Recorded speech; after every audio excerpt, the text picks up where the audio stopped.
cross-country coach at North. Many of his teams in the cross-country program had 80 to 100 members. During his time as head coach, his teams qualified for the state meet on 8 occasions, with 4 of them reaching the top 10. In 2000, his squad finished 3rd at the state meet. That 2000 squad also won a West Suburban Conference Silver Division Championship. That's something that's hard to do because there's a school by the name of New York in our conference as a West Suburban Silver team, and those are rare. He also coached 16 All-Staters, including Ben Silver, who was a 3-time All-State performer. In track, Coop started off as the throws coach at North. He coached Joe Marconi to a state championship in the shot put and a second in the discus in 1981. He then moved to the distance, where he had similar success. He coached 6 individual and 8 4x8 relay teams to All-State honors. His 2001 4x8 relay team captured the Illinois State Championship. In addition to teaching and coaching, Will has organized and served as the race director of the Jim Bonfield 5K run, which is run on Thanksgiving Day in Downers Grove and is probably the biggest event in the town. He started this in 2003. Jim Bonfield was a counselor and coach at Downers South, but his boys ran for Coop at Downers North. Jim also volunteered to work at track cross-country meets. However, when Jim passed away due to cancer in 2002, Coop helped organize the annual Thanksgiving Day run. This meet now attracts over 6,000 runners on Thanksgiving Day. Each year, several scholarships are given to students who attend Downers North and Downers South, Hinsdale Central, Hinsdale South, Lyle, and Westmont. Since the year 2003, the Bonfield Run has given out over $250,000 in scholarships to high school students. Teaching and coaching at North High with Coop, I've known him for a long time. He's a great humanitarian and human being. He put a lot of time and effort to get to this where he's at today. I feel really honored to say, Will Kupisch, welcome to the ITCCCA Hall of Fame.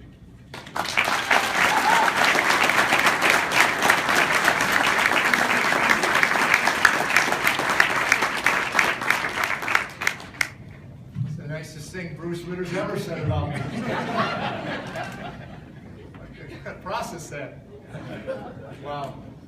Echoing the gentleman here on my right and your left, in regards to what an honor it is to be up here. I never gave it a thought. In fact, with my life and things I was involved with and my family, and the time you are away as a coach, and you coaches know all about time and the sacrifice. And it takes a special woman and children that you have, your family, to understand it all.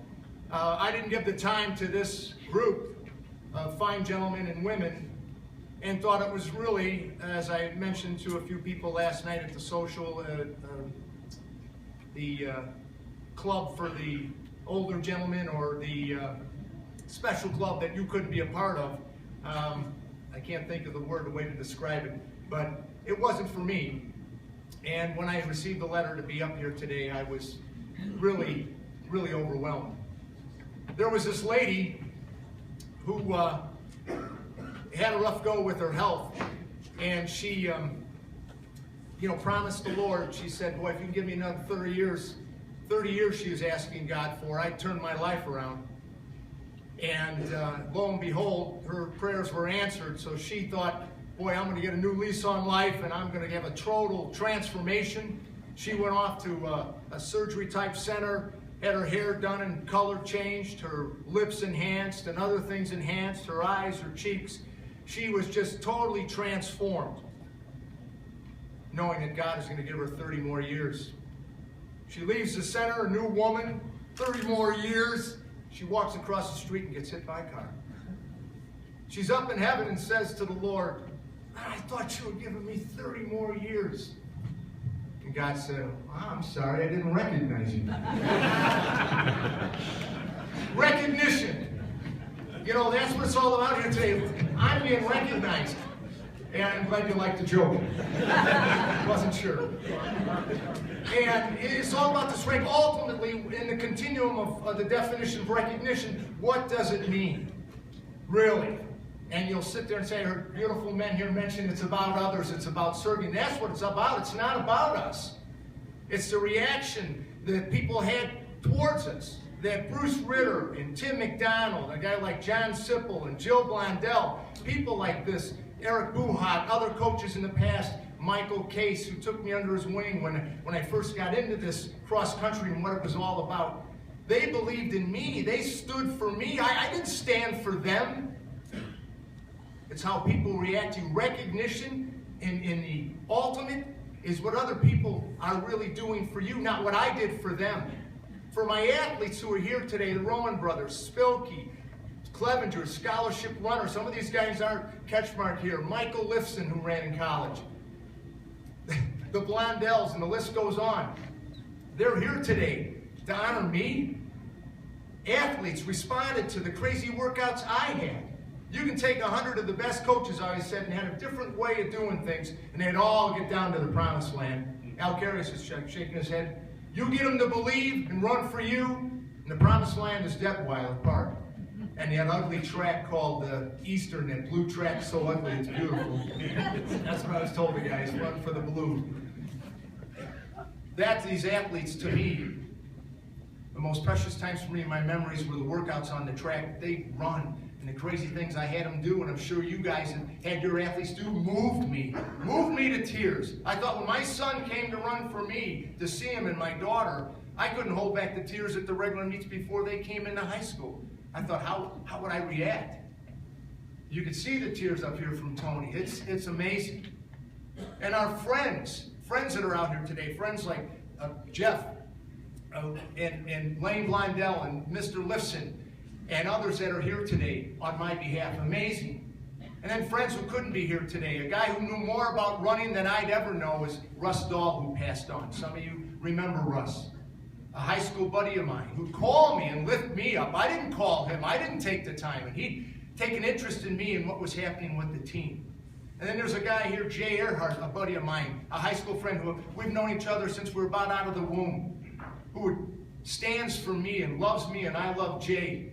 And he is there at Fenton High School with the privilege that John Kurtz gives him to volunteer and coach. Jay will never be up on this platform, but he is up here today. He is one of us.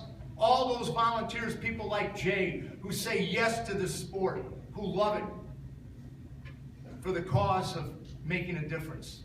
Holy smokes. To my family, to my son and my daughter, Megan, and my son Andrew, who ran in college, and my daughter and son, they both ran in high school.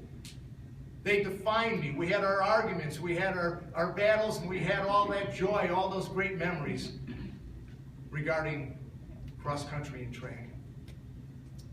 And then I think about, my wife. Tony is mentioning his wife. I coached for 33 years, and coaches, the time that you put in on the weekends and the summers and the trips that we took in the summers.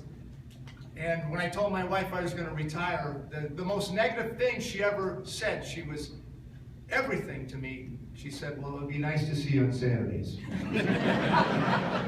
But that got to me. It's like, holy smokes, there's only 52 Saturdays in a year.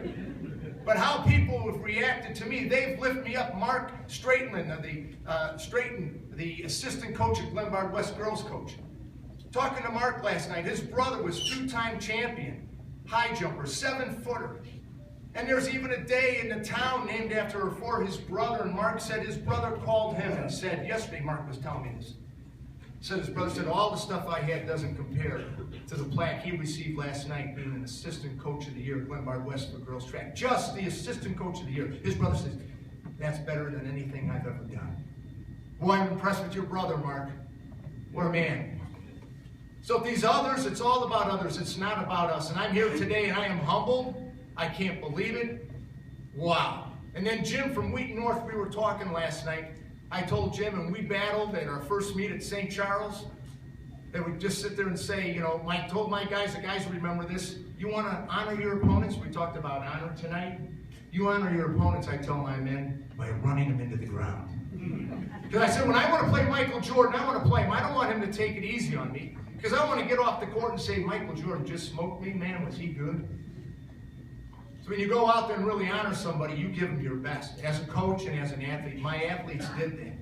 And a cute story to tell you, because I would talk to other athletes at other programs, if it was LT, Hinsdale South, whatever, in this particular moment, If I can remember right, it was sectionals with Hinsdale South. And I went up to their distance crew, had them all come in and huddle in. And I said, guys, I got something to tell you. And they had their little gleam in their eye. They knew me a little bit, so they were hoping to hear something good. And I looked at them, I pulled them in real close, and I said, my guys are going to run you into the ground. Now, they know me, but they looked at me like someone could see anger starting to flare up. What's he saying? But immediately, I mean, without a hesitation, I said, but you're going to honor my boys, and you're going to run them into the ground. And they had the biggest grin. They got it. Honor. And the ultimate honor here today, and this is what I'm going to end with, is that we could tell each other today on this podium, that's what Tony was referring to, and the other gentleman, and I'm sure the rest to come here, that if we're mighty men, and it's not because it would be easy for me, it's not, we need to tell each other, I love you. I would tell my athletes every year, all the time, you ask them, I love you. You don't have to be blood to say, I love you. We'll say great things about all these other things that are going on, but why not tell an athlete, if it's a girl or a boy, like she's your daughter, your son, I love you. And when you love them, you give them your best. That's our job as coaches. Who gets all the trophies? Who gets all that stuff? Most of the time you get athletes that are fighting through issues at home and issues in school and trying to find themselves, and you put up with it. Because you put up with it if they were family, if they were yours, and you're not going to kick them off the team. They'll leave. You'll say, this isn't for you. You're saying you don't want this, but I can't count in one hand in 33 years of the kids I kicked off. Not because I was a softie. I came after them. Said, you matter here. Your presence. You got something to offer this team. If it isn't time. It's more than time. It's our hearts and their hearts. They're young. It's a critical stage. And this is a time to mold them. Get as many out as you can. It's easy with small numbers and when the program's good. But get 100 kids out, get 80 kids out, and keep them out. And you tell them you love them, they're going to stay.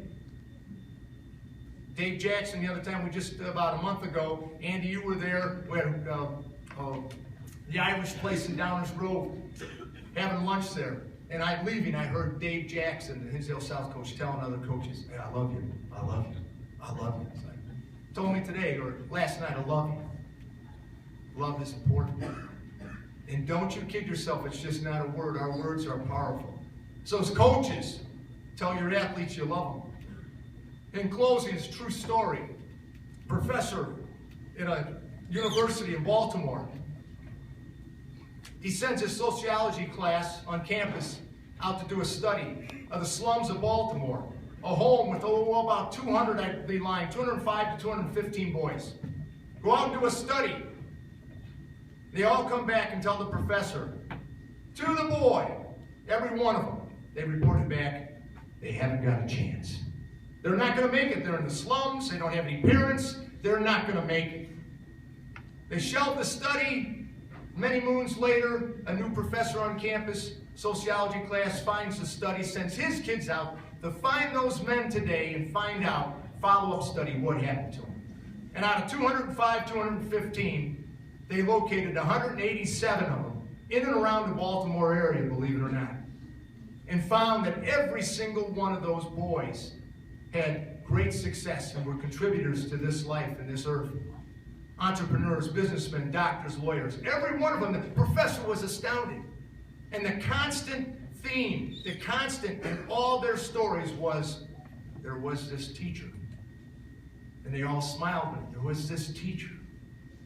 So they went to this teacher, this elderly lady who was older than the hills, and said, what on earth did you do to these boys that they had such great success? They were written off. They didn't have a chance.